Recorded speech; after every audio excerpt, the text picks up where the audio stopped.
Hello and welcome to Adri's Creative Corner, where we talk about all things Adri. I'm back again for another podcast, and today's topic is investing in ourselves. As per usual, I'm going to ask Adri, the host of the podcast, the first question, which is, why is it necessary to invest in yourself? It's important because it will allow you to keep your energy up and spirits high by doing things that fill your cup so you can give to others in a bigger way. You'll allow yourself to have forward movement and growth, and it's a way to show up for yourself in the best way, and it improves the way you show up for others as well. I really appreciate that answer, Adri. I too believe that investing in ourselves lays the groundwork for how we are able to help others expand. It starts a chain reaction of growth and accountability. As the saying goes, be the change you wish to see in the world. Yes, I agree. It really does take a village, and we are only as strong as our support system. Even if it's a few minutes to take for ourselves, there are huge rewards over time. Absolutely. Which leads us to our next question. So, what are some of the ways that you invest in yourself? Ooh, I love that question. What are some of the ways that I invest in myself? I actually listen to a lot of self-help videos on YouTube. Really quick, growing up, my mom would always play CDs of Tony Robbins, and at the time I thought that was annoying when she would do that. I didn't understand at the time.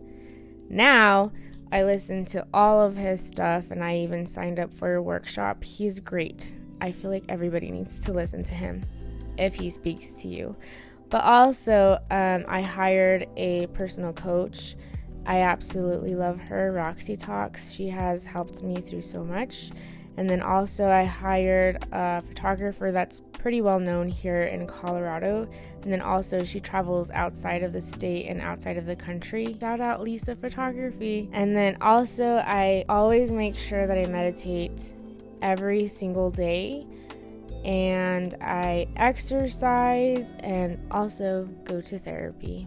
Wow, those are all excellent answers. I also exercise to reground myself. I too listen to YouTube videos. I feel like we do the same thing. I'm like talking to myself on this podcast every episode because we make such similar choices, and it does feel good to be so close to somebody who gets it. And back to therapy. A recent critique I keep hearing about therapy is that it's expensive. It's too expensive. People can't afford it. And while I can understand that, no shade, but you know what's really expensive? To spend your whole life in agony to the point where it starts to affect you physically and spiritually and emotionally until there's nothing left when you're older. That's an expensive lesson. So although therapy is expensive and a lot of times it does come out of pocket, it is important to invest in your mental health. Your mental health is everything. And while I do mean everything I say, I mean it respectfully. I'm not at all trying to trigger anyone. I have been in and out of therapy for at least 10 plus years in my life, and it has been the most important resource I've probably ever invested in. I do want to revisit some of the manifestation coaches and self-help that we listen to.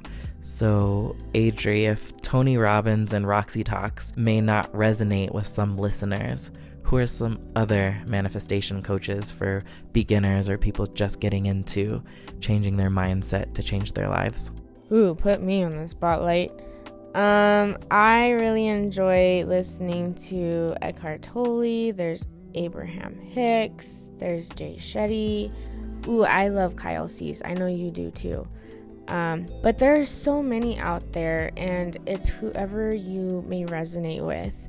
These are just some of the people that really resonate with me, and I love that. And what about you? What are some that resonate with you?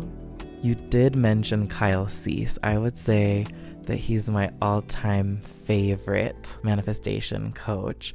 And speaking of which, he's actually in 10 Things I Hate About You, like younger Kyle C stars in that, just a fun fact.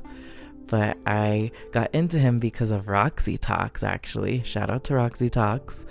She recommended that Adri and I read his book called The Illusion of Money. And that was my first ever encounter with Kyle Cease, and he had so many helpful things to say about money, and it helped me change my money story. And I have seen results in such a short time, and I know that I'm continuing to grow in my abundance, and I'm expanding more and more as time goes on. But Kyle Cease is definitely my number one. I also enjoy listening to Dylan James.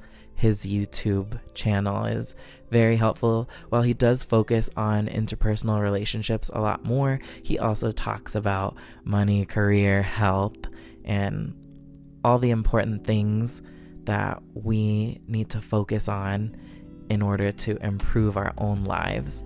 And he is a big proponent of changing your mindset.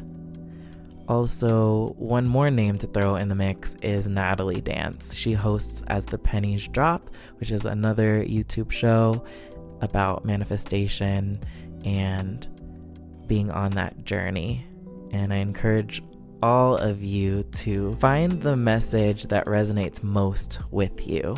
There's no right answer, there's no right teacher, but if you have any other recommendations that we haven't listed, feel free to use hashtag Adri's Creative Corner, and we'll check out some of the teachers that you listen to.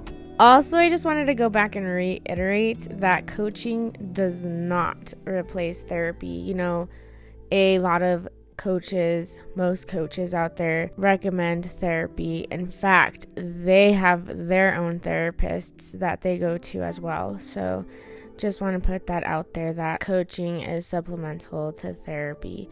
Nothing can replace therapy. I completely agree. Therapy is its own thing. We can all benefit from it.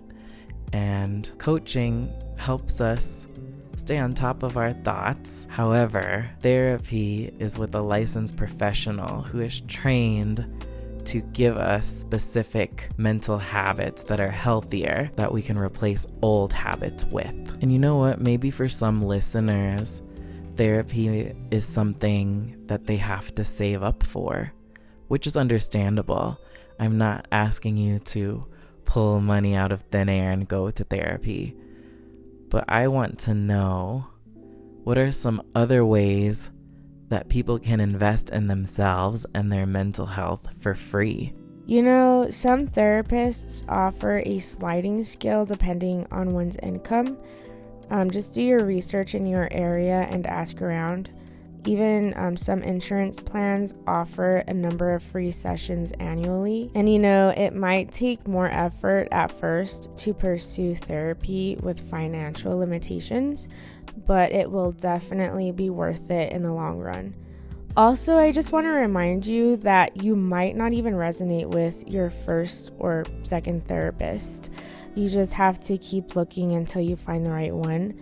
It's like shopping for your perfect spouse. I did not resonate with my first therapist, but my second one is like we clicked right away, like I met my best friend.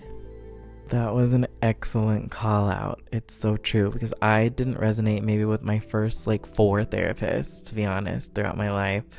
But the most recent one that I have chosen, she resonated perfectly with me. She understood what I needed to hear in order to rewire my brain in a healthier way. But yes, definitely do your research about that. I feel like we're beating the dead therapy horse this podcast, but it should highlight and emphasize the importance of mental health. Your mental health really matters, and that is the biggest thing you can do foundationally to invest in yourself, is to invest in your own mental health. So I know this topic was a little bit heavier than most topics we've done so far, but thanks again for joining us. please use hashtag Adri's Creative Corner with any questions. And I'm going to turn it over to the host to close this out. Thank you so much for listening to another podcast episode. I appreciate and love you so much. But until next time, bye.